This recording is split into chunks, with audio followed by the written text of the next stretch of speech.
Olá pessoal, então estamos aqui mais uma vez na Sociedade Chesterton Brasil, no nosso canal aqui no YouTube. E gente, assim, nós temos aqui dois vídeos anteriores que tem uma relação própria com esse, tá? Ambos sobre a figura de Charles Dickens e esse livro aqui, que é A Vida de Nosso Senhor. Então, nós estamos gravando esse momento agora que nós gravamos, nós estamos no período do Advento, tá? Então, daqui a algumas semanas vai ser Natal, e aí nós temos ainda aí o tempo de Natal que se segue mais ou menos até a segunda semana de janeiro, tá? Então, é provável que ou esse livro, esse vídeo encontre você ainda no tempo de Natal, ou então posteriormente ainda, e aí fica o projeto de leituras, tá? Mas para mim ficou muito claro, ou pelo menos é uma ideia que eu tenho na minha cabeça, de que A Vida de Nosso Senhor do Dickens é um livro que ele faz um contraparte com um outro que na verdade, para mim, existem contrapartes e contrapartes, mas vamos lá. Existe esse livro do Dickens, que é uma forma de Novo Testamento, de Evangelho para a família dele, melhor dizendo, e o outro, né, é um Cântico de Natal, tá? E o Cântico de Natal é, para muitos, eu acho que também não tem nem muito o que discutir isso, a história de Natal mais conhecida do mundo, tá?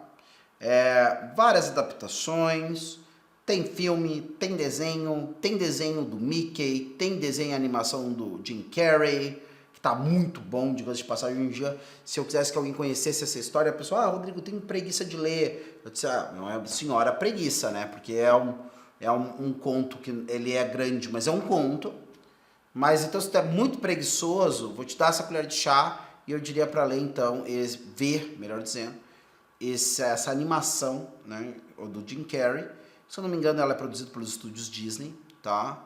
Que é Os Fantasmas de Scrooge, tá? Então, isso. E por que para mim faz um contraparte? Bom, eu percebo que se nós quisermos pegar em grande parte a ideia, né, de religião, o livro religioso, propriamente religioso, do Dickens, me parece que nenhum deles vai nos entregar uma ideia melhor do que Dickens pensa de religião do que A Vida de Nosso Senhor, tá? Da religião, daquele que é o fundamento da religião, pelo menos da religião de Dickens, que é um homem criado, né, na igreja estabelecida da Inglaterra e assim por diante.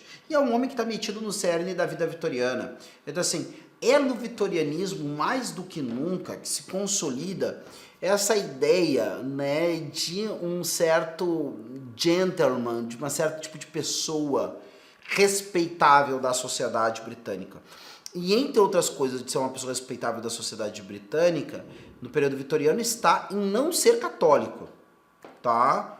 Ou seja, nesse nível é assim, tá? Aí é aquela coisa assim, vai ser perseguido, não vai ser... Não, já antes ainda do reinado da Rainha Vitória, já se estabelece ali a ideia da paridade, né, de cidadania entre católicos e protestantes, com a para de que o primeiro-ministro e o rei não podiam ser católicos. De resto, né, estava liberado, as pessoas não tinham mais cidadão de segunda categoria por ser católico. Mas, vamos dizer assim, entre a beautiful people, né, as pessoas de bem do Reino Unido, não caía bem a coisa, né, de ser católico. Rodrigo, tem outras coisas. Não, isso aí é até um negócio... Porque no fundo, você poderia fazer outras coisas com a sua vida espiritual.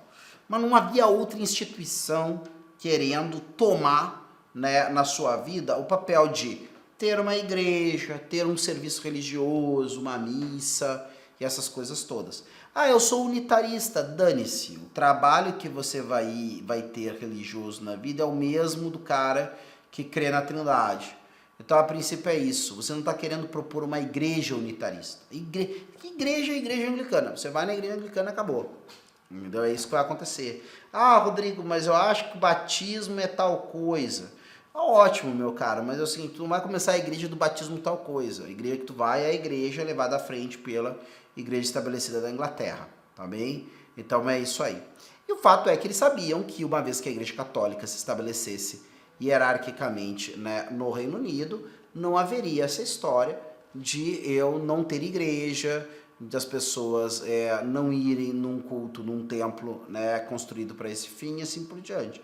Em outras palavras, né, ia ter uma clara concorrência, e aí entraria um monte de outras coisas que teriam que se explicar aqui, mas é o fato de que não ser anglicano na Inglaterra, em grande parte, isso vai mudar, especialmente com a conversão do Newman, mas não porque o Newman se converte, que o Newman ele tem que responder a uma acusação de que todo católico tinha a tendência a ser um traidor da pátria porque era católico. E aí ele vai explicar num livro seu, na verdade o princípio é uma carta à sua graça, o Duque de Norfolk, né, onde ele vai explicar por que não se devia pensar isso, por que era errado pensar que todo católico era um traidor em potencial, só por ele não admitir, né, ou pelo menos não admitir de maneira a participar da igreja da qual o rei era a cabeça, né? Ou seja, como ele não tinha esse tipo de lealdade espiritual, por que eu não deveria pensar que por isso ele não teria a lealdade temporal que era devida ao rei, né? E aí ele vai procurar explicar isso. Mas até lá a coisa era assim, você era um católico, você era um cara que era colocado um ponto de interrogação sobre você, no mínimo, né? É claro que depois acontece o reestabelecimento da hierarquia anglicana, né, católica na Inglaterra, com a diocese de Westminster, com outras 12 arquidiocese de Westminster, com umas outras 12 menores em volta. Então começa, depois de 1850 vai ter o restabelecimento da hierarquia católica na Escócia, e assim vai acontecendo, né? Mas, pois bem, o Dickens é esse cara que não era católico, não fazia outra coisa. Se ele ia no serviço da igreja anglicana, não sei, provavelmente ia muito mais do que se vai hoje em dia, porque era uma questão também social, como é em muitos lugares, inclusive católicos também, o sujeito participar da vida da comunidade paroquial, porque é onde a vida acontece em determinado lugar, vilarejo, assim por diante, tá? Então é isso. Mas aqui eu encontro as ideias religiosas do Dickens, então eu encontro aqui em grande parte nesse livro.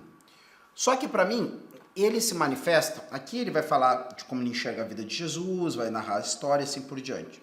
Também não pensar que isso aqui é um tratado de teologia, tá? Eu posso tirar consequências teológicas daqui, considerar que nisso a teologia que está envolvida na afirmação do Dickens é uma teologia que sim, é uma teologia que está tudo bem para a Igreja Católica. Aí em outro lugar eu posso ver que não está tudo bem para a Igreja Católica, mas está legal para a Igreja Anglicana. E aí pode ter lugares que apareçam coisas aqui que não está legal para nenhuma igreja cristã, que é coisa da cabeça do Dickens e assim por diante, tá? Agora ele escreve esse outro livro, que é o Christmas Carol, né? A Christmas Carol, um cântico de Natal, onde ele vai procurar, né, colocar-nos diante do que ele provavelmente vai propor como essência do Natal para ele, certo? Isso eu comentava um pouco antes, em 2 outros vídeos anteriores que falavam daqui. Eu fiz um vídeo de apresentação da obra em si, que é uma obra que foi publicada muito depois, que o Dickens não queria que fosse publicado, que era algo só para ficar na família. Uma outra parte que eu falo mais diretamente desse livro, né? Poderíamos falar muito mais. Isso aqui é coisa que dá um curso inteiro só desse livro aqui, certo? Para quem quer entender Dickens, para quem quer entender, a gente poderia fazer aí um curso inteiro falando da relação de Dickens com Chesterton e onde esse livro entra nas ideias cristãs de Dickens na sua obra, aonde isso poderia ter influenciado Chesterton, um negócio enorme. Particularmente, inclusive, exigiria ainda mais leituras e tudo mais. Não é algo que eu teria pronto hoje para fazer, certo? Mas eu acho que é uma possibilidade, sim, seria muito interessante. E agora, eu percebi, já falando disso, na verdade foi algo que me dei conta depois, né, de que vale a pena falar algo sobre a Christmas Carol, falando desse livro aqui, né? E falando também sobre a questão do que, novamente, não tem como falar de algo que Dickens fez ou foi significativo que não tenha sido significativo para o Chesterton. Então assim, Rodrigo, para conhecer Chesterton tem que conhecer Dickens. Olha, pelo jeito que o Chesterton considera o Dickens, eu acredito que é uma baita ajuda para quem quer ser um chestertoniano, quer ser um estudioso de Chesterton, ou para quem gosta bastante do Chesterton e quer entender como ele via o mundo, por que ele via o mundo, quais são suas influências, tá?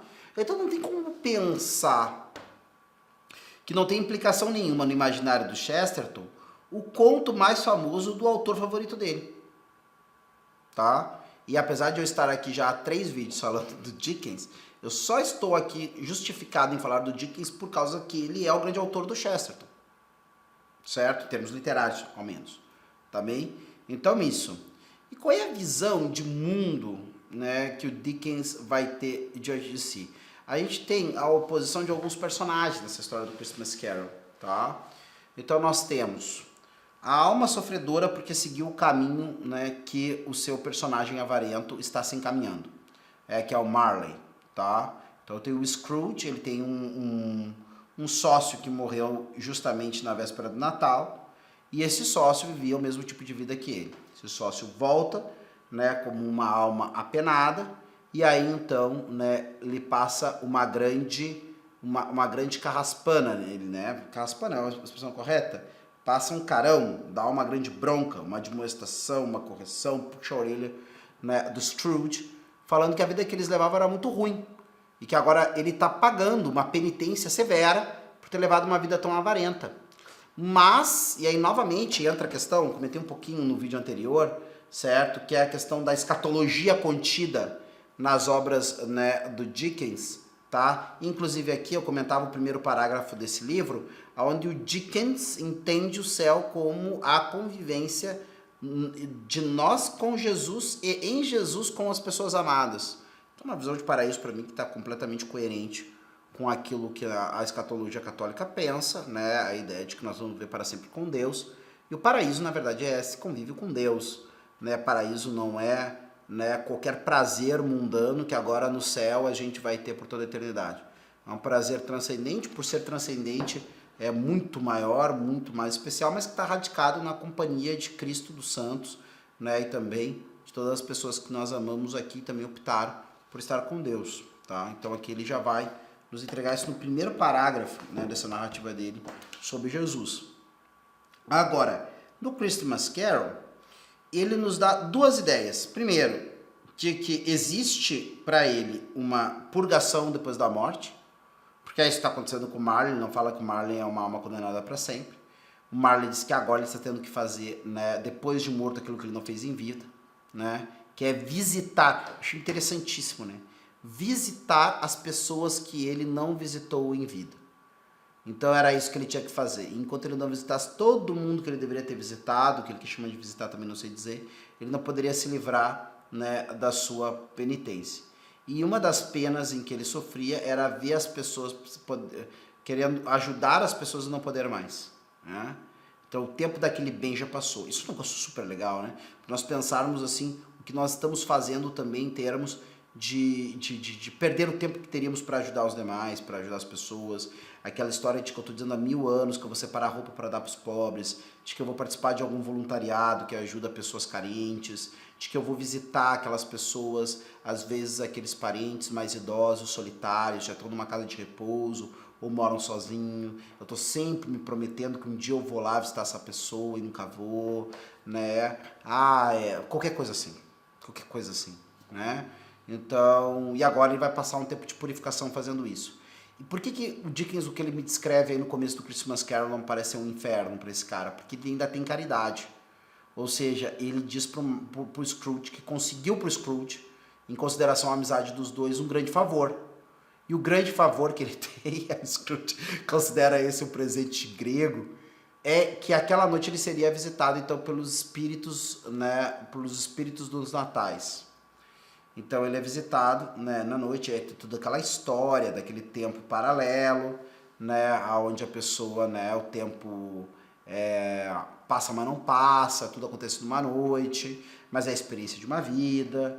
Então ele é visitado pelos natais passados, né, o espírito de natais passados, o espírito de Natal presente e o espírito de Natal, né, futuro.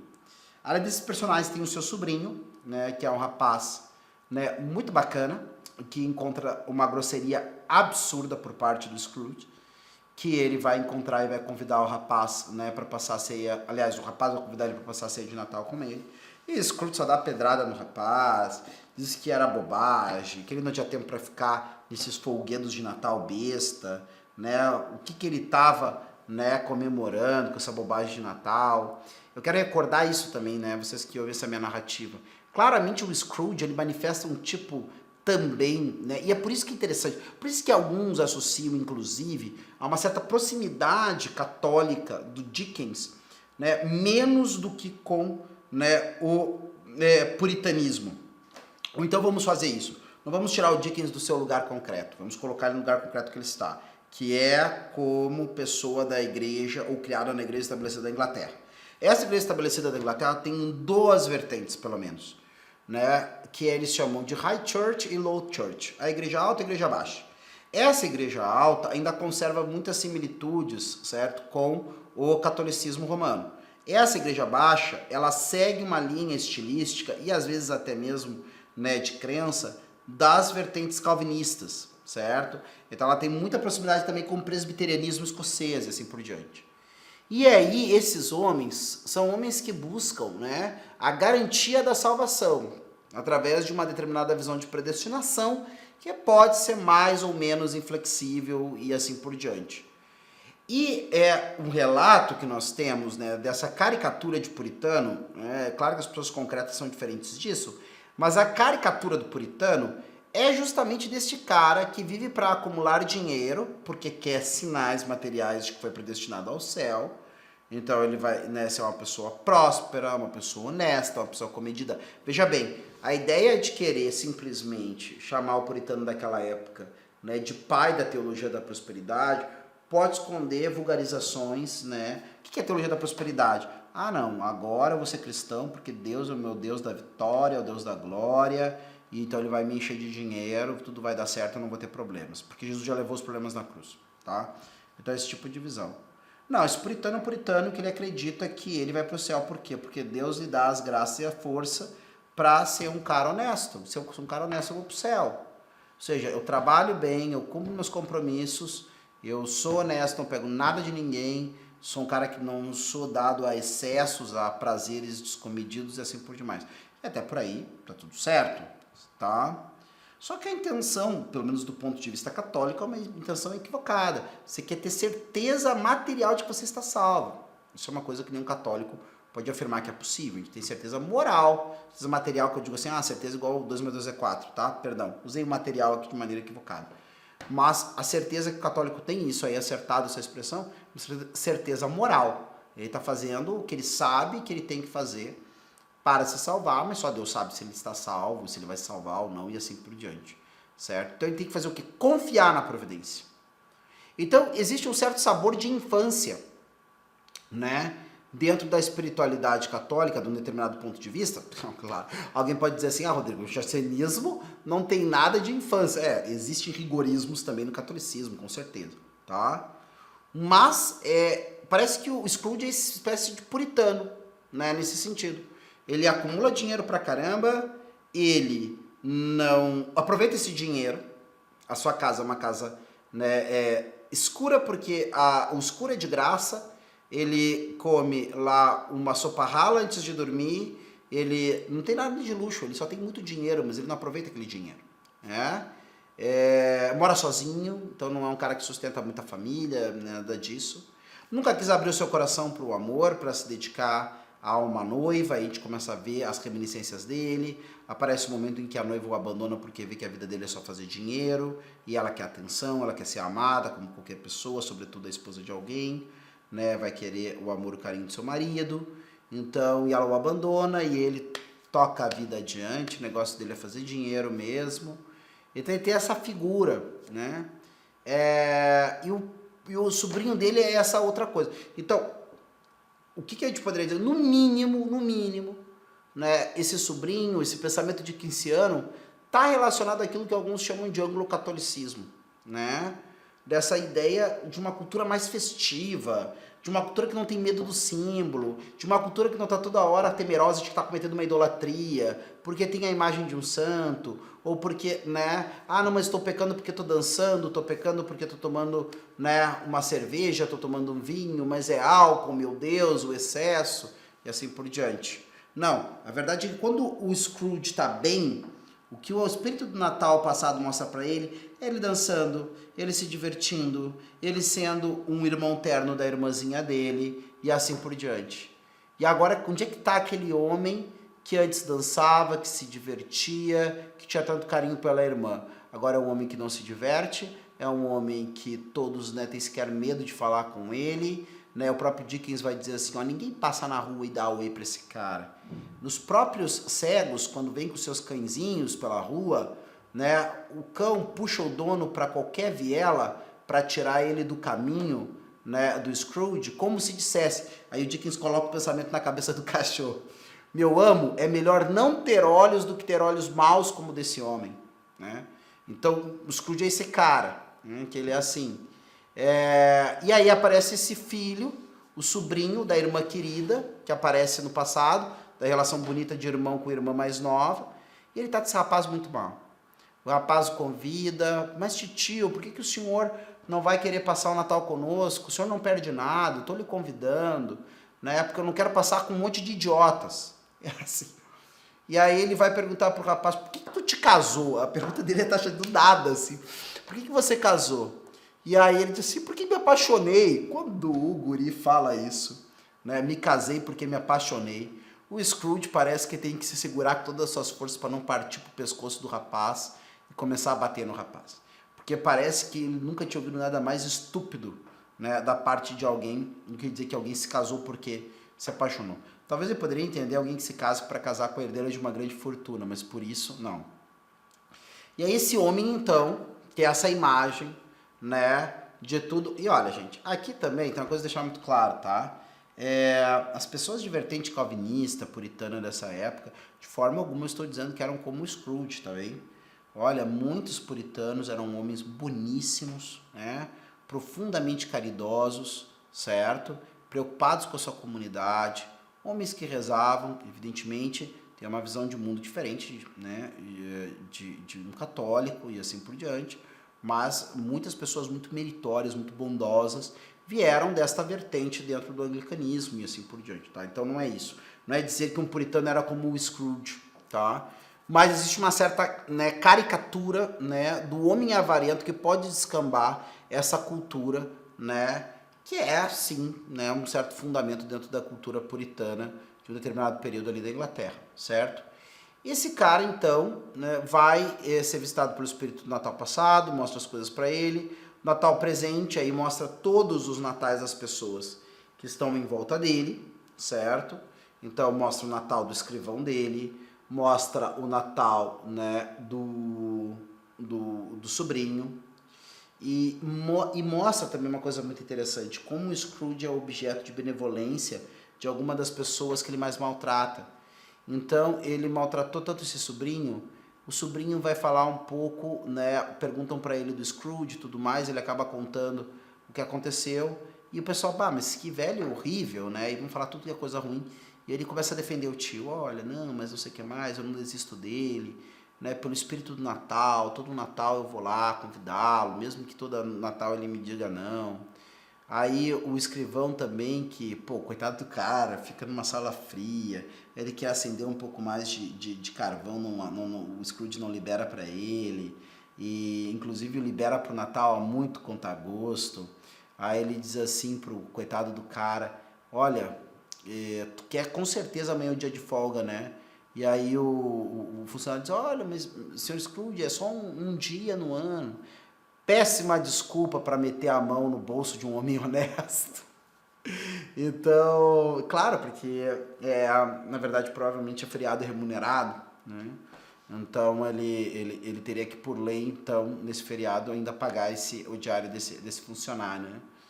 E esse tipo de coisa toda. Então, mas ele vai mostrando que essas pessoas têm misericórdia por ele, né?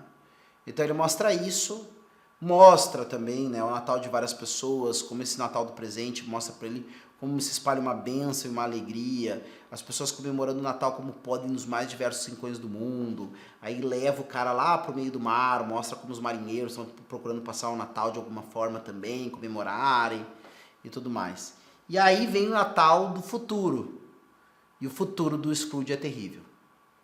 O futuro do Scrooge esconde, né, para dar uma palhinha para vocês, para não também contar assim a história toda.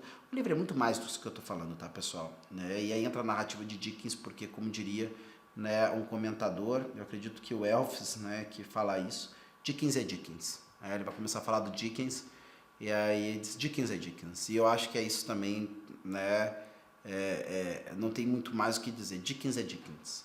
Eu estou aqui meramente sumarizando a história para vocês, mas com certeza, vocês pegarem o livro e lerem, a experiência é infinitamente mais rica.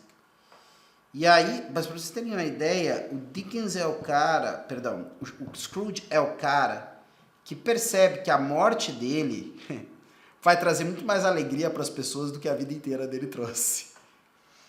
E quando ele se dá conta disso, bom, aí ele entra em desespero, suplica pela própria vida, né, para aqueles espíritos do Natal, que em algum grau acabam, né, o Dickens deixa a gente antever que em algum grau é a presença de Deus, é o Espírito de Deus ali e assim por diante, tá? E aí vocês vão ter que ler a história para saber se o Scrooge recebe a clemência de Deus ou se ele é condenado para todo sempre, graças à vida que ele levou. Ah, Rodrigo, é claro que Deus perdoa. Olha, meus caras, Deus perdoa, mas Deus não é obrigado a perdoar, tá? Perdão é fruto da misericórdia divina. Então, assim, quem tá aí com essa tendência de achar que com certeza ele só pode ter se salvado, cuidado, você pode estar caindo numa presunção perigosa, tá bem? Mas leia o livro que vale muito a pena. Uma última curiosidade que eu diria para vocês também sobre essa obra, ela é uma obra com uma vasta influência na cultura pop. Então, se vocês... já falei que tem os desenhos, os filmes também. Mas pouca gente no Brasil sabe que o nome original do nosso tio Patinhas aqui é Uncle Scrooge, né? É o tio Scrooge, porque o tio Patinhas, como um avarento que é, claro, os personagens passam por várias leituras, tem vários momentos em que o tio Patinhas tem seus arcos de redenção, e no final ele é um avarento com o coração um pouco mole, os sobrinhos ali dele, os sobrinhos netos dele acabam então dando uma amolecida no coração dele também, e assim por diante. Aí tem a menininha, né, lá a Patrícia, né, e assim por diante. Então a criançada dá uma amolecida no coração do velho Sovina. Mas o Scrooge Patinhas ali é baseado com certeza nessa figura do Scrooge do Dickens. E é isso, eu acredito que é interessante, a minha proposta é essa, né, para vocês, com o arco desses dois livros, que você olhe, né, para esses dois momentos, vamos dizer assim, esse Dickens que pensa a vida de Cristo e narra, e que de alguma forma traz, né, a sua grande reflexão sobre o Natal, né, entrega ela às pessoas. E justamente uma ideia que está presente, o livro não se chama A Christmas Carol de graça, né? Ele é um cântico de Natal porque ele é uma proposição de Dickens, propõe a vida como uma canção, né? Então em cada capítulo desses ele vai falar disso, é como se fosse o desenvolvimento de uma música, até chegar numa determinada apoteose em busca dessa harmonia, tá? Então de alguma forma o Dickens acaba nos propondo que nós deveríamos, né, passar a nossa vida em exame mediante o paradigma, né, do Natal. E o que é esse paradigma do Natal? Tem uma música muito famosa, eu acredito que é muito famosa,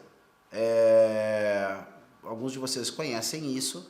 Todo país tem as suas tradições de fim de ano, né? O show, o concerto e tudo mais. No Reino Unido existe o que eles chamam de 9 Listens and Carols. São 9 leituras com 9 canções, né? Com 9 músicas. E a mais famosa dessas apresentações é feita, né, pela King's College, certo? O coral da capela de King's College de Cambridge, certo? Um dos corais, se não o coral mais famoso do Reino Unido, e aí essa coisa toda.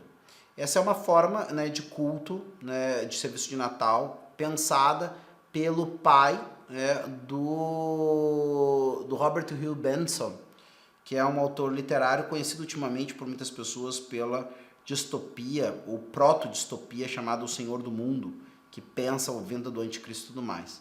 Então parece que o pai, né, do Robert Hugh Benson, quando era bispo de Truro, que é eu falei assim, tá? A gente escreve Truro, não sei se é exatamente assim como eu pronunciei. Ele pensa esse serviço. E nesse serviço ele sempre começa com uma música que é... O primeiro trecho dessa música é Once in Royal David City, né? Uma vez na real cidade de Davi, uma mãe colocou, né, tomou uma manjedoura, né, como berço do seu filho, né? E ela vai falando, né? Essa mãe, uma vez na cidade real de Davi, né, num estábulozinho muito simples, uma mãe usou uma manjedoura como berço para seu bebezinho. essa mãe tão terna era Maria, né? E o seu filhinho era Jesus. Ele vai te colocando dentro desse espírito. Mas ele vai dizendo uma série de coisas de Jesus. Que ele veio compartilhar a nossa vida, se fez pobre, chorou as nossas lágrimas, teve as nossas alegrias, se preocupou com a vida que a gente levava, né? Que ele é o nosso modelo, que ele é o modelo da vida que nós deveríamos levar, pela sua humildade, pela sua bondade. E aí termina dizendo, né? E um dia, né, nós o veremos, porque esse bebezinho que aí nasce agora é Senhor e Rei de tudo. Né? E aí, a partir disso, a partir dessa ideia do Natal, o Dickens nos propõe em grande parte esse negócio. Será que a minha vida passaria, né, pelo crivo, né, que é é como se a Gruta de Belém se tornasse como que um portal que deveria ser o critério do juízo das nossas ações, de quem que nós nos tornamos. Eu realmente sou capaz de viver feliz, né, com a pobreza do presépio, ou eu preciso de muito mais? Eu preciso, né, de prebendas, eu preciso, né, de dinheiro, muito dinheiro, eu preciso, né, de validação dos demais, eu preciso da morte dos meus inimigos, eu preciso, sei lá o que. Morte dos inimigos é uma forma poética, tá, pessoal, de falar, evidente, né? Mas eu preciso disso, de poder, de prazer, dessas coisas. Ou para mim, né, a vida do presépio, né, que é o quê? O que é essa vida do presépio? É doação e serviço, né? Doação e serviço. Não tem muita coisa não. Deus que se doa aos homens e os homens que na figura, né, de Maria, de José, dos pastores e dos magos servem a esse Deus que veio servir. Né? Qual é a resposta ao serviço do Deus servidor? Servi-lo. Né? Não tem outra coisa. Amor com amor se paga, como diria Santa Teresinha. Né? Coração fala coração, como diria o Santo Cardeal Newman. Então é isso aí. Eu acho que o Dickens faz isso. Eu acho que todos nós somos Scrooge e precisamos passar as nossas vidas, o nosso passado e o nosso presente pelo crivo do Natal, a fim de, né, decidirmos por um futuro feliz, certo? Que vocês vão descobrir se o Scrooge teve ou não teve lendo o livro, tá bem? Eu vou ficando por aqui, desejo um Feliz Natal a todos, se estamos ainda dentro do período do Natal, mas fica aí um Feliz Natal a todos, um desejo, né, de um Natal muito feliz, um Natal que dure, né, o ano inteiro no coração de vocês, tá bem? Até a próxima, tchau, tchau.